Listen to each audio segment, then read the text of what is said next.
الحمد للہ وکفا وسلام علی عبادہ الذین اصطفیٰ اما بعد۔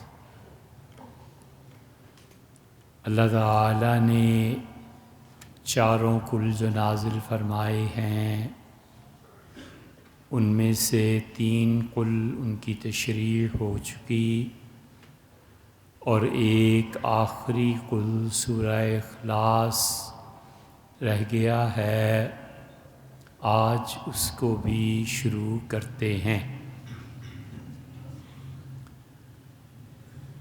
اللہ تعالیٰ نے جس زمانے میں حضرت صاحب الرسالہ صلی اللہ علیہ وسلم کو مبعوث فرمایا، وہ ایک ایسا معاشرہ تھا جس میں لوگ بہت بڑی مذہبی لڑائیوں میں مصروف تھے، اور حال اس سے بدتر نہیں تھا جتنا بدتر حال اب ہے۔ اب کا بدتر حال مختصر سا یہ ہے کہ دیوبندی مکتبہ فکر کے لوگ اپنے مخالفین کو کافر کہیں، اور بریلوی مکتبہ فکر کے لوگ وہ ان کو کافر کہیں، اہل تشیع اہل السنہ کے عقائد پہ حرف دھریں اور اہل السنہ اہل تشیع کی تکفیر برملا کریں۔ اہل حدیث حضرات ان ساروں کی تکفیر کریں اور وہ ان کی تکفیر کریں، ایک تباہی مچی ہوئی ہے، اور اتنا دھیان نہیں دیتے کہ عقیدے میں اس پچھلی صدی سے پہلے جو مسلمان گزرے ہیں ان سب کے عقیدے کیا تھے۔ یہ سب فرقے جو بنے ہیں ان سے پہلے دین کیا تھا؟ 12ویں صدی میں دین کیا تھا؟ کیا پوری امت دیوبندی عقیدہ رکھتی تھی؟ 12ویں صدی سے پہلے کیا پوری امت بریلویوں کا عقیدہ رکھتی تھی؟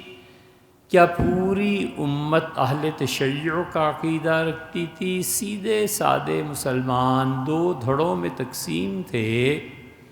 ایک دھڑا فقہ جعفریہ اور عقائد جعفریہ پر مشتمل ہے جو بہت مدت سے چلا آ رہا ہے، صحابہ کرام رضی اللہ عنہ کے زمانے سے لے کے اب تک ان کے عقائد ہیں، وہ اس کی تبلیغ اور تشریح کرتے ہیں۔ اور سوچنے کی بات یہ ہے کہ کیا اہل السنہ انہوں نے شیعوں کو مجموعی اعتبار سے کبھی کافر کہا ہے 12ویں صدی سے پہلے؟ کیونکہ ان کے بھی بڑے فرقے ہیں، ان کے کسی ایک فرقہ کو کسی نے کافر کہا تو دوسرے نے کہا نہیں مسلمان ہے، دوسرا کافر ہے تو تیسرا مسلمان ہے۔ خود اہل السنہ کبھی متفق نہیں ہوئے کہ 12ویں صدی سے پہلے سارے اہل السنہ اہل تشیع کو کافر کہتے رہے۔ وہ یہی کہتے رہے کہ اگر وہی حضور صلی اللہ علیہ وسلم کے بجائے جبریل امین کے یہاں آئی ہے، یہ کوئی عقیدہ رکھتا ہے کافر ہے، قرآن کو نہیں مانتا کافر، وغیرہ وغیرہ۔ اور امت ہمیشہ سیدھی سادی عقیدہ اہل سنت یا ماتریدی تھا یا پھر اشعری تھا۔ حنفی سارے ماتریدی ہوا کرتے تھے، اور مالکی سارے ماتریدی ہوتے تھے، اور شافعی اور یہ حنبلی یہ عام طور پہ اشاعرہ کا عقیدہ رکھتے تھے۔ اس کی تفصیل بہت لمبی ہے، سیدھے سادے عقائد پہ اور کوئی کسی سے نہیں ایسے جھگڑتا تھا، الا یہ کہ کئی متعصب لوگ آ گئے، باقی سب لوگ چل رہے تھے۔ تو 12ویں صدی کے بعد کی باتیں ہیں کہ یہ کافر اور تو کافر اور میں کافر۔ حضور اقدس صلی اللہ علیہ وسلم کے زمانے میں بھی ایسے حالات تھے۔ ایک اللہ کا بندہ وہ اکیلا اٹھتا ہے اور لا الہ الا اللہ کی دعوت دیتا ہے، اس کے مقابلے میں سارے وہ لوگ ہیں جو بیت اللہ کے صدیوں سے وارث ہیں، اور اللہ کہتا ہے کہ اولیاءہ الا المتقون، اور میرے گھر کے وارث قرآن میں آیا بس وہی لوگ ہیں جو پاکیزہ اور متقی ہیں۔ اس لیے ان کے نزدیک بیت اللہ کا متولی ہونا بہت بڑی بات تھی۔ حج وہ کرتے تھے، عمرہ وہ کرتے تھے، ان کے بعض قبائل نماز پڑھتے تھے، ان کی اپنی ایک نماز تھی، تدفین ان کے ہاں تھی، نکاح ان کے ہاں تھا، طلاق ان کے ہاں تھی، عدت ان کے ہاں تھی، اگرچہ اس کی شکلیں مختلف تھیں، لیکن وہ کہتے تھے کہ یہ سارا حضرت ابراہیم علیہ السلام کا دین ہے جس پہ ہم قائم ہیں۔ یہ لبیک اللہم لبیک جو پڑھتے ہیں یہ ادھر سے ہی آیا ہے، ہم نے تھوڑی مسلمانوں نے اسے کہا، وہی پڑھتے رہے۔ اس نکتے کو شاہ ولی اللہ محدث دہلوی رحمۃ اللہ علیہ نے حجت اللہ میں بیان کیا ہے کہ انبیاء علیہ السلام جب آتے ہیں تو وہ صرف ان چیزوں میں تغیر کرتے ہیں جو پچھلے نبی کے دین اور عقیدے میں اگلی نسل نے اپنے پاس سے لگا دی، ورنہ دین وہی ہے جو آدم علیہ السلام سے چلا آتا ہے۔ جب تغیر ہوا دین میں، کوئی نئی چیز شامل ہو گئی، خدا نے نبی علیہ السلام کو بھیج دیا کہ بھئی اس کو پاک کرو، باقی دین وہی ہے جو چلا آ رہا ہے، بس۔ اور تیسرا گروہ یہودیوں کا تھا، مدینہ منورہ میں سارے ان کے قبائل تھے، اور وہ رہے حتیٰ کہ پہلی مرتبہ رسول اللہ صلی اللہ علیہ وسلم نے نکالا، اور وفات سے پہلے بھی جو 4-5 جملے کہے ہیں ان میں فرمایا کہ دیکھو اللہ کے اس دین کو حجاز میں رہنا ہے، اس دین کے علاوہ کوئی دین یہاں نہیں رکے گا، اس دین کے علاوہ کسی دین کو یہاں نہیں ہونا چاہیے۔ حجاز مقدس میں اور یہ سارے علاقے سعودیہ کی وسعت کا یہ حال ہے کہ ان کا صوبہ شرقیہ ہمارے پاکستان سے بڑی چیز ہے، بہت بڑا رقبہ ہے، جس کے متعلق حضور صلی اللہ علیہ وسلم فرمایا تھا یہ اردن، شام، مصر، یہ سارے علاقے فرمایا تھا یہاں اللہ کے ایک دین کے علاوہ کوئی دین نہیں رہے گا۔ یہودی بھی کہتے تھے، وہ تو کتاب بھی پیش کرتے تھے، وہ تو بتاتے تھے، اور یہ اہل مکہ یہودیوں کو اتنا مانتے تھے کہ جب گھر گھر جھگڑا پڑا کہ کون سا دین سچ ہے تو اہل مکہ نے کہا یار جاؤ، اور وہ پڑھے لکھے لوگ ہیں، ان کے پاس کتاب ہے، ان سے فیصلہ کراؤ کہ حضور صلی اللہ علیہ وسلم سچے نبی ہیں یا نہیں۔ وہ گئے ہیں اور یہودیوں نے جھوٹ بولا، اور ان کا مشرکین مکہ تمہارا دین ٹھیک ہے اور وہ لوگ غلط ہیں، بس اس فیصلے کا کرنا تھا۔ تباہی مچ گئی سعودیہ کے پورے اس علاقے میں۔ قبیلوں نے کہا کہ دیکھو اتنے بڑے لوگ کہتے ہیں کہ یہ صحیح ہیں اور یہ غلط ہیں، اور دوسری تباہی مچی۔ اللہ نے شدید غصے کا اظہار فرمایا ہے، خدا کا جلال ٹپکتا ہے سورہ النساء میں۔ اللہ نے فرمایا وَجَعَلَ مِنْهُ الْقِرَدَةَ وَالْخَنَازِيرَ، اور تمہیں ہم نے اسی لیے جھوٹ بولنے کی بنیاد پہ کتے بنا دیے تمہیں اور سور بنا دیا، اور وعبد الطاغوت، اور تم شیطان کے پجاری بن گئے، جھوٹ بکتے ہو میرے نبی صلی اللہ علیہ وسلم کے بارے میں۔ اس لیے جتنے بھی جھوٹے اس امت میں حضور صلی اللہ علیہ وسلم جھوٹ بولتے ہیں نا، انہیں یہودیوں سے سبق لینا سیکھنا چاہیے۔ اللہ کو غصہ آتا ہے اس بات پہ، اسی لیے رسول اللہ صلی اللہ علیہ وسلم نے فرمایا من کذب علی متعمدا، جو شخص مجھ پہ جان بوجھ کر جھوٹ بولتا ہے فلیتبوأ مقعدہ من النار، اسے چاہیے کہ تیار رکھے اپنے آپ کو جہنم میں اس کی سیٹ ریزرو۔ یہ تیسرے تھے، اور چوتھے عیسائی تھے۔ شام سب کا آنا جانا تھا۔ غزہ میں حضور اقدس صلی اللہ علیہ وسلم کے دادا پردادا حضرت ہاشم کی قبر تھی، یہی وہ شہر ہے جہاں امام شافعی رحمۃ اللہ علیہ پیدا ہوئے تھے، یہی غزہ ہے جس کے پٹی پہ لڑائی ہوتی ہے، یہی غزہ ہے جہاں آج یہودی ہیں۔ شام کے اس علاقے میں گرم پانی کے چشمے تھے، اور مکہ سے شام تک تجارت رواں دواں تھی، بیمار ہوتے تھے لوگ شام میں جا کر شفا پاتے تھے، بڑے بڑے حمام کھلے ہوئے تھے جس کے بقایا جات اب بھی عراق، یمن، ترکی کے جو ٹرکش بات مشہور ہیں، ان سب کی اصل وہ ہے کہ وہ وہ گندک کے پانی کے چشموں سے غسل لیتے تھے اور ان کی جلد پاک ہو جاتی تھی، صاف ہو جاتی تھی، بیماری نہیں بچتی۔ سینکڑوں لوگ ہدایت کی تلاش میں گئے۔ اب ایک طرف حضور اقدس صلی اللہ علیہ وسلم ہیں، دوسری طرف یہودی ہیں، عیسائی ہیں، مشرکین مکہ ہیں، تین مذاہب ہو گئے، چوتھے ایران والے بھی تھے، اور ایران والوں کا مذہب سب سے خراب مذہب تھا۔ بعض اس کی وجوہ تھیں، ایرانی کبھی بتوں کے سامنے نہیں جھکے، عقل مند تھے، باشعور تھے، 1000-2000 سال سے پڑھے لکھے آ رہے تھے۔ یہ جو شاہ ایران کا انقلاب ہے، اس نے کہا 2500 سال کے بعد اب جا کر ہماری حکومت ختم ہوتی ہے۔ یہ سب لوگ صدیوں سے پڑھ رہے تھے، اس لیے جہاں پہنچ کے عقل جواب دے جاتی تھی نا، اس کو خدا مانتے تھے، بتوں کو نہیں مانتے تھے۔ ایرانی ایسے شرک نہیں کرتے تھے۔ ایرانی شرک کرتے تھے پانی کی پرستش، ایرانی شرک کرتے تھے بجلی جو کونتی تھی اس کی پرستش۔ اسی لیے اہل تشیع میں جو فرقہ گمراہ ہوا، انہوں نے کہا یہ تم کیا جانتے ہو، یہ جو بجلی چمکتی ہے در حقیقت سیدنا علی رضی اللہ عنہ کا ہنسنا ہے، جب وہ ہنستے ہیں تو کائنات روشن ہو جاتی۔ اہل تشیع ہی کے ایک فرقے نے انہیں گمراہ قرار دیا، ان کا کیا فضول باتیں کرتے۔ جہاں عقل استعمال نہیں، عقل حل نہیں کر سکتی، وہ کہتے یہ خدا اہرمن اور یزداں دو خدا بنا لیے۔ کسی مذہب میں عیسائی تو اتنے سخت تھے کہ اپنی کزنز کی شادی بربنائے وہی نہیں ہونے دیتے تھے، یہودی سخت تھے۔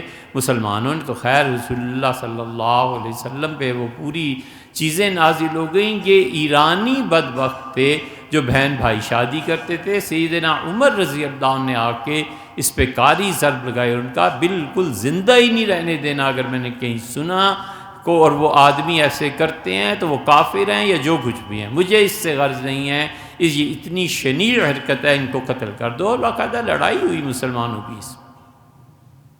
ان حالات میں ایک آدمی اٹھتا ہے اور کہتا ہے لا الہ الا اللہ۔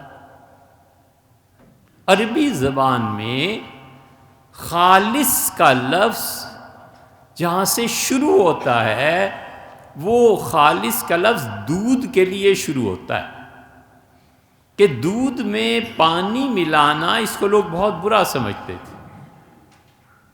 اور ایک یہ کرتے تھے کہ کوئی ان کے گھر میں آتا تھا تو اونٹنی کے دودھ میں پانی ملا کے ٹھنڈا کر کے اسے پیش کیا جاتا تھا شربت کے طور پہ۔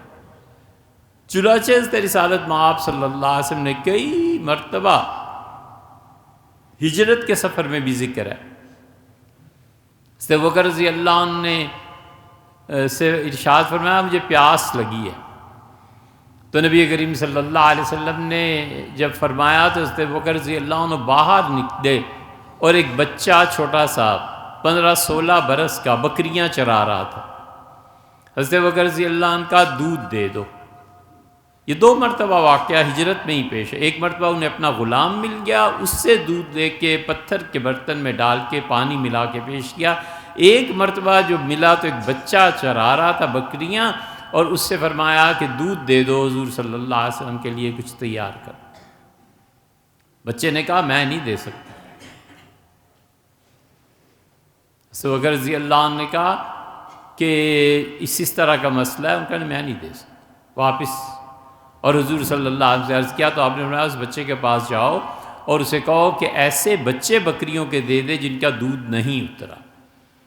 وہ آ گیا لے کے 2 بچے، حضور صلی اللہ علیہ وسلم نے ان بکریوں کے تھن پہ ہاتھ رکھا اور دودھ بہنے لگا۔ یہ پہلا معجزہ تھا جو اس بچے نے دیکھا تھا۔ تو حضور صلی اللہ علیہ وسلم نے فرمایا انک غلیم معلم، میرے بچے تو بہت پڑھانے والا ہے۔ فرمایا تیرے پاس تعلیم ہے۔ اور یہ بچہ فرمایا کیوں نہیں دیا تھا دودھ؟ انہوں نے کہا میرے مالک کی چیزیں ہیں، امانت ہے، میں خیانت کیسے کرتا؟ آپ نے فرمایا انک غلیم معلم، عبداللہ تمہارے ذریعے تو دنیا میں علم پھیلے گا۔ اب تک یہ حنفی جتنے ہیں نا 40-50% اس دنیا کے، ان کے پہلے ٹیچر اور پہلے معلم سیدنا عبداللہ ابن مسعود ہیں اور علی ہیں اور عمر رضی اللہ عنہ ہیں۔ ان تینوں کا مکتبہ فکر یہ ہے جو ہم کرتے ہیں، جو نماز میں رفع یدین، آمین وغیرہ وغیرہ یہ جتنے ہیں یہ حضرت سے ہی چلیں۔ ایک تحفہ دوں آپ کو، یاد کرو گے۔ سخت نیند جب آئے نا اور پتہ نہ چلے کہ تکیہ کدھر ہے اور سر کدھر ہے،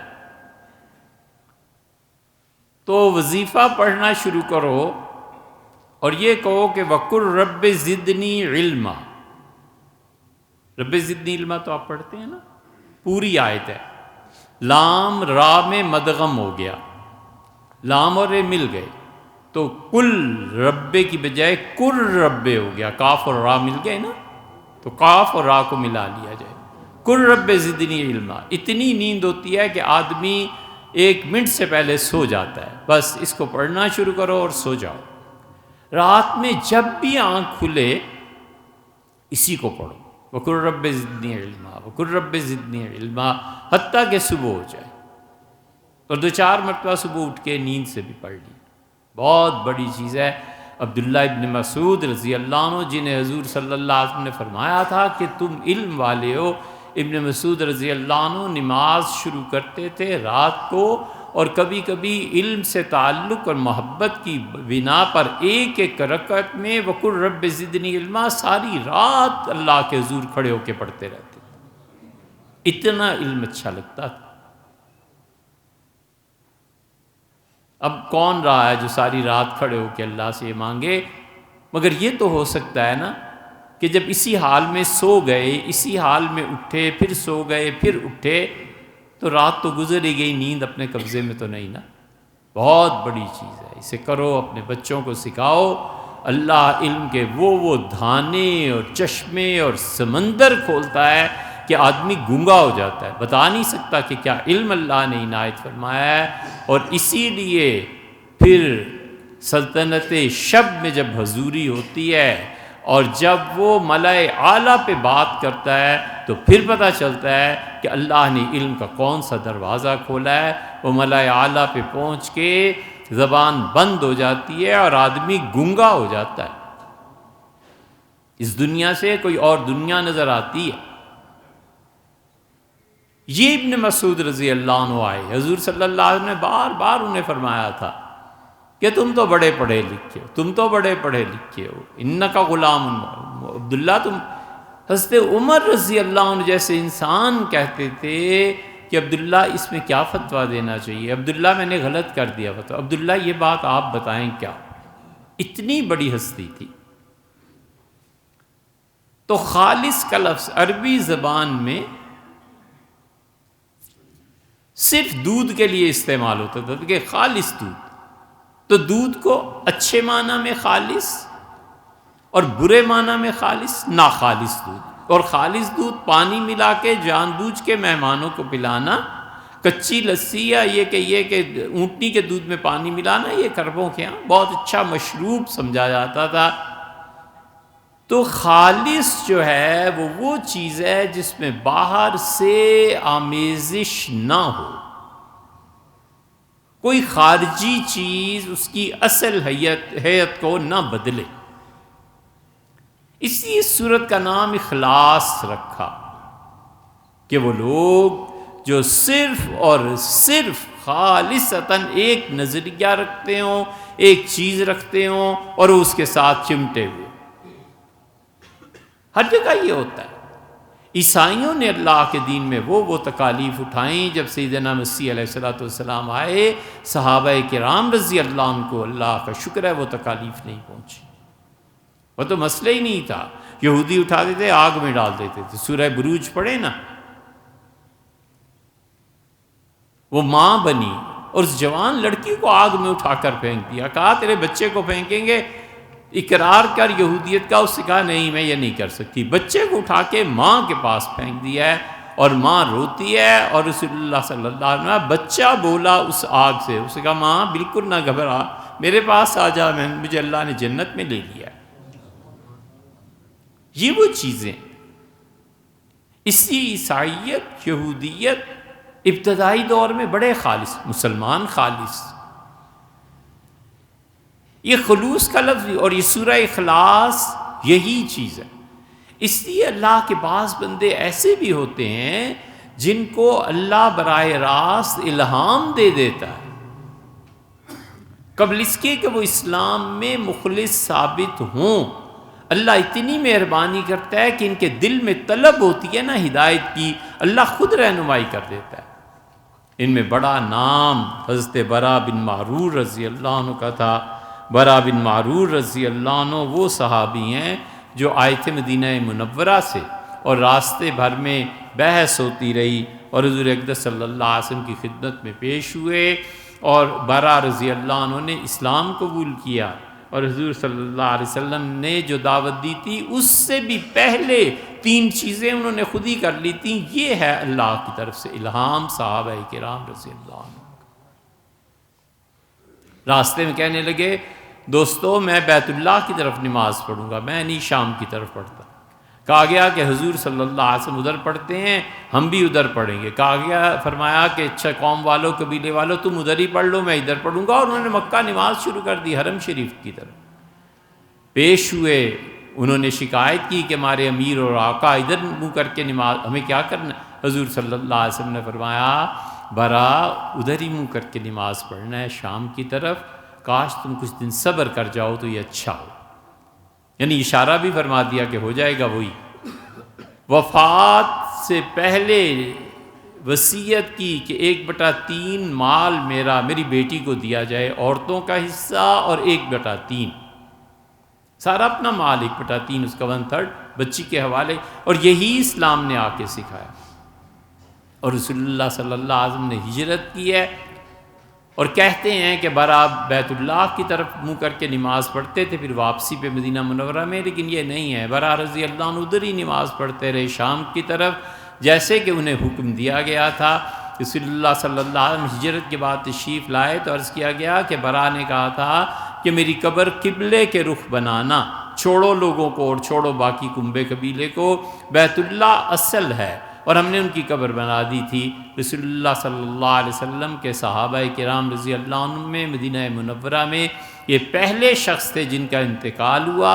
رسول اللہ صلی اللہ علیہ وسلم کی قبر پر گئے اور فرمایا مجھے اس کی قبر دکھاؤ، برا کی کہاں؟ عرض کیا گیا یہ ہے، اور رسول اللہ صلی اللہ علیہ وسلم نے اس پہ کھڑے ہو کے نماز جنازہ پڑھائی ان کی، حالانکہ جنازہ ہو چکا تھا۔